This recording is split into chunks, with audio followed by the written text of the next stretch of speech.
जय हिंद दोस्तों, अच्छी प्रेरणादायक कहानियाँ सुनने के लिए हमारे YouTube channel golden TV Toons को सब्सक्राइब जरूर करें और बेल आइकॉन दबाना ना भूलें। बहुत समय पहले की बात है। एक साधु अपनी पत्नी के साथ नदी के तट पर रहता था। उन दोनों की कोई संतान नहीं थी। उनकी बड़ी इच्छा थी कि कम से कम एक संतान उनके यहाँ जरूर हो। एक दिन साधु जब तपस्या में लीन था, तभी एक चील ने अपने पंजे में फंसी एक चूहिया उसके ऊपर गिरा दी। साधु ने उस चूहिया को घर ले जाने का निश्चय किया, लेकिन उससे पहले उसने उसे एक लड़की में बदल दिया। उस लड़की को देखकर साधु की पत्नी ने पूछा, कौन है ये? इसे कहाँ से लाए हो? साधु ने पत्नी को पूरी बात बताई। उसकी पत्नी बहुत प्रसन्न हुई और वह बोली, तुमने उसे जीवन दिया है, इसलिए तुम ही उसके पिता हुए। इस तरह मैं भी उसकी माँ हुई। हमारे यहाँ कोई संतान नहीं थी, इसलिए भगवान ने इसे हमारे पास भेजा है। उद्धरण चिन्ह। जल्द ही वह बच्ची एक सुंदर युवती बन गई। जब वह 16 साल की हुई तो साधु और उसकी पत्नी ने उसका विवाह करने का निश्चय किया। साधु ने सूर्य देवता का आह्वान किया। जब सूर्य देवता उसके सामने आए तो साधु ने उनसे उसकी बेटी से विवाह करने का अनुरोध किया।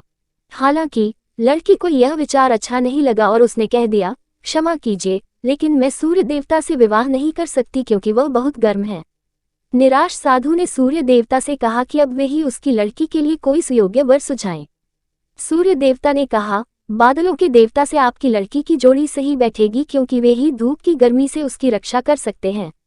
साधु ने अब बादल देवता से उसकी लड़की से विवाह करने का अनुरोध किया।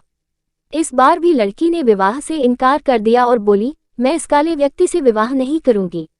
इसके अलावा बादलों की गरज से मुझे डर भी लगता है। साधु फिर से उदास हो गया और उसने बादल देवता से अनुरोध किया कि वे ही कोई सुयोग्य वर सुझाएं। बादल देवता ने कहा, पवन देवता के साथ इसकी जोड़ी अच्छी रहेगी क्योंकि वे आसानी से मुझे उड़ा सकते हैं। साधु ने अब पवन देवता से विवाह का अनुरोध किया। इस बार भी लड़की ने विवाह से इनकार कर दिया और बोली, मैं ऐसे अस्थिर व्यक्ति से विवाह नहीं कर सकती जो हर समय यहाँ वहाँ उल्टा रहता हो। साधु काफी परेशान हो गया। साधु ने पवन देवता से ही कोई सुयोग्य वर सुझाने को कहा। पवन देव ने जवाब दिया, पर्वतों के राजा बहुत मजबूत और स्थिर हैं। वे बहती हुई हवा को भी आसानी से रोक सकते हैं। उनसे आपकी लड़की की जोड़ी सही बैठेगी। उद्धरण चिन्ह। साधु अब पर्वतराज के पास गया और उससे उसकी लड़की के साथ विवाह करने का अनुरोध किया। हालांकि इस बार भी लड़की ने विवाह करने से इनकार कर दिया और कहा, मैं ऐसे किसी व्यक्ति से विवाह नहीं कर सकती जो इतना कठोर और ठंडा हो। उद्धरण चिन्ह। लड़की ने साधु से किसी नर्म वर को खोजने को कहा। साधु ने पर्वतराज से सलाह मांगी। पर्वतराज ने जवाब दिया, किसी चूहे के साथ ही आपकी लड़की की जोड़ी अच्छी रहेगी क्योंकि वह नर्म भी है और आसानी से किसी पर्वत में भी बिल बना सकता है।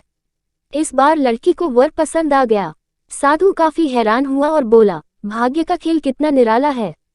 तुम मेरे पास एक चूहिया के रूप में आई थी और मैंने ही तुम्हें लड़की का रूप दिया था। चूहिया के रूप में जन्म लेने के कारण तुम्हारे भाग्य में चूहे से ही विवाह करना लिखा था और वही हुआ। भाग्य में जो लिखा था वही हुआ। साधु ने फिर से प्रार्थना शुरू कर दी और लड़की को दोबारा चूहिया बना दिया। लालच की सजा। एक गांव में राम और श्याम नाम के दो कुबरे साथ साथ रहते थे। राम गरीब और श्याम अमीर था, किंतु दोनों में अच्छी मित्रता थी। एक दिन राम ने श्याम से कहा, भाई मैं कब तक तुम्हारे ऊपर बोझ बनकर रहूंगा? यह सुनकर श्याम ने कहा, तुम मेरे कामों में मेरा हाथ बटाने लगो ताकि तुम्हारे मन में ग्लानि न रहे। अगले दिन से राम श्याम के कार्यों में सहयोग करने लगा। कुछ दिनों तक सब कुछ ठीक रहा, किंतु धीरे धीरे श्याम राम से अधिकाधिक काम करने लगा और उसे अपमानित भी करने लगा। उसके रूखे व्यवहार से दुखी होकर राम ने उसका घर छोड़ दिया और जंगल की तरफ चल पड़ा। जंगल में राम की भेंट एक वृक्ष यक्ष से हुई। उसकी दुखभरी कहानी सुनकर यक्ष को उस पर दया आ गई। उसने राम के कुबड़ पर हाथ फिराया तो वह ठीक हो गया। फिर यक्ष ने उसे एक थैली देते हुए कहा, इसमें सोने की मुहरें हैं। यदि तुम सदैव सदाचरण करोगे तो यह थैली कभी तुम्हारा साथ नहीं छोड़ेगी। राम जब वापस गांव लौटा तो श्याम के मन में लोभ जागृत हुआ और वह भी जंगल पहुंच गया। यक्ष के पास जाकर अपना दुखड़ा रोने लगा, लेकिन यक्ष अपनी शक्ति से श्याम के झूठ को समझ गया। श्याम का लालच देखकर यक्ष ने उसकी पीठ पर एक और कुबड़ पैदा कर दिया और उसे भगा दिया। कहानी का सार यह है कि व्यक्ति के कर्मों से ही उसका वर्तमान और भविष्य तय होता है।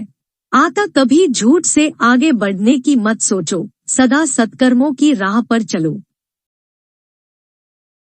एक बार की बात है कि एक बाज का अंडा मुर्गी के अंडों के बीच आ गया। कुछ दिनों बाद उन अंडों में से चूजे निकले। बाज का बच्चा भी उनमें से एक था। वो उन्हीं के बीच बड़ा होने लगा। वो वही करता जो बाकी चूजे करते, मिट्टी में इधर उधर खेलता, दाना चुगता और दिन भर उन्हीं की तरह चू चू करता। बाकी चूजों की तरह वो भी बस थोड़ा सा ही ऊपर उड़ पाता और पंख फड़फड़ाते हुए नीचे आ जाता। फिर एक दिन उसने एक बाज को खुले आकाश में उड़ते हुए देखा। बाज बड़े शान से बेधड़क उड़ रहा था।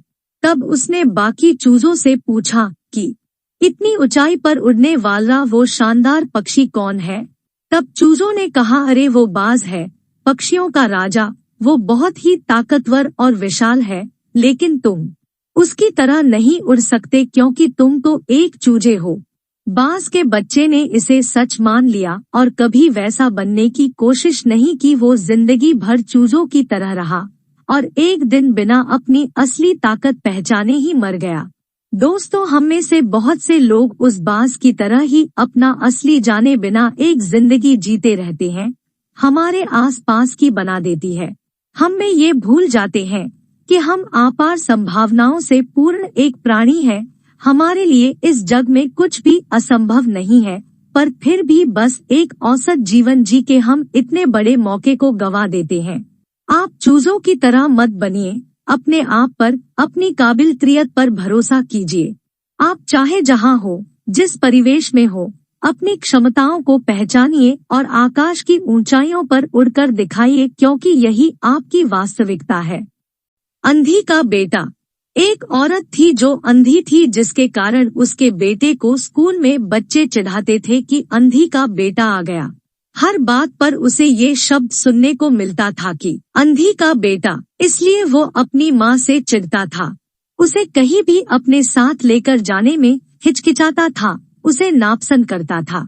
उसकी माँ ने उसे पढ़ाया और उसे इस लायक बना दिया कि वो अपने पैरों पर खड़ा हो सके, लेकिन जब वो बड़ा आदमी बन गया तो अपनी माँ को छोड़कर अलग रहने लगा। एक दिन एक बूढ़ी औरत उसके घर आई और गार्ड से बोली, मुझे तुम्हारे साहब से मिलना है। जब गार्ड ने अपने मालिक से बोला तो मालिक ने कहा कि बोल दो, मैं अभी घर पर नहीं हूँ। गार्ड ने जब बुढ़िया से बोला कि वो अभी नहीं है तो वो वहाँ से चली गई।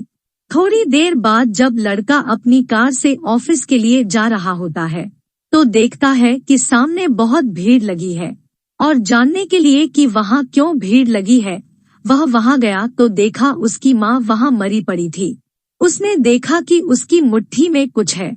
उसने जब मुट्ठी खोली तो देखा कि एक लेटर, जिसमें यह लिखा था कि बेटा, जब तू छोटा था तो खेलते वक्त तेरी आँख में सरिया धंस गई थी और तू अंधा हो गया था, तो मैंने तुम्हें अपनी आँखें दे दी थी। इतना पढ़कर लड़का जोर जोर से रोने लगा। उसकी माँ उसके पास नहीं आ सकती थी। दोस्तों, वक्त रहते ही लोगों की वैल्यू करना सीखो। माँ बाप का कर्ज हम कभी नहीं चुका सकते। अकबर बीरबल की कहानियाँ। धरती का बीज। एक बार बादशाह ने बीरबल से कहा, बहुत से प्रश्न ऐसे हो सकते हैं जिनका उत्तर कोई नहीं दे सकता, तुम भी नहीं दे सकते। ऐसे प्रश्न मैं पूछ सकता हूँ, पूछिए। बीरबल ने सहज भाव से उत्तर दिया। तुम उत्तर नहीं दे सकोगे।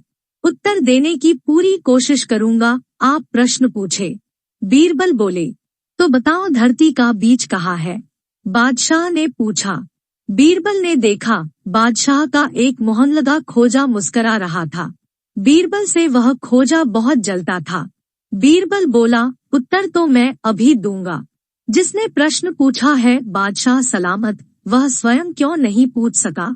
खैर, उसके और प्रश्न हो तो वे भी कर लीजिए, एक साथ उत्तर दे दूंगा। बादशाह मुस्कराए। वास्तव में खोजे ने 3 प्रश्न पूछे थे। धरती का बीज कहाँ है? आकाश में कितने तारे हैं? धरती पर कितने मर्द और कितने औरतें हैं? तीनों प्रश्न जब बादशाह ने दोहरा दिए तो बीरबल ने कहा, पहले प्रश्न का उत्तर यह है कि धरती का बीच यह है, यहाँ। बीरबल ने 2 कदम चलकर पाँव जमीन पर मारा। फिर खोजा की ओर देखकर बोला, चाहे तो यह खोजा नाप जोख सकता है। दूसरे प्रश्न का उत्तर यह है कि जितने बाल खोजे के सिर पर है, उतने ही आकाश में तारे हैं। विश्वास न हो तो गिनकर देख ले। तीसरा प्रश्न है, धरती पर कितने मर्द और कितने औरतें हैं? इसका हिसाब निकालने में परेशानी है। परेशानी इन हिजड़ों से है जो न मर्दों में है और न औरतों में। अगर धरती के सभी हिजड़ों को मार दिया जाए तो गिनती हो जाएगी। हिजड़ा अर्थात बादशाह का मुँह लगा खोजा मुँह लटकाए जनानखाने की ओर चला गया। वह वहाँ नहीं ठहर सका था। उसे बीरबल की बुद्धि का पता पहले से तो था ही। अब बीरबल ने उसे एक बार और नीचा दिखा दिया था। बादशाह बहुत प्रसन्न हुए। उन्होंने बीरबल की बुद्धि की प्रशंसा की।